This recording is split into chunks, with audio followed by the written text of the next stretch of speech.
Like the old-fashioned roamer, a man in black who marches to his own beat, this men's Vacheron Constantin Cioccolatone is a gently pre-owned luxury watch with serious attitude.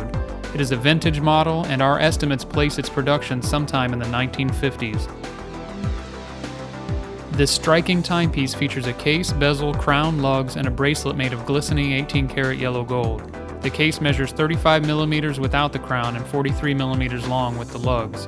The aftermarket strap is made of black leather and uses an 18-karat yellow gold tang clasp, keeping this bold and elegant timepiece firm to the wrist.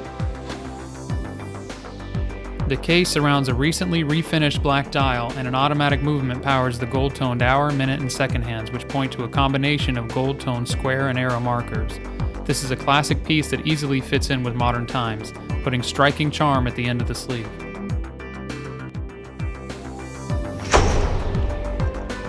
"300 watches. Infinite possibilities."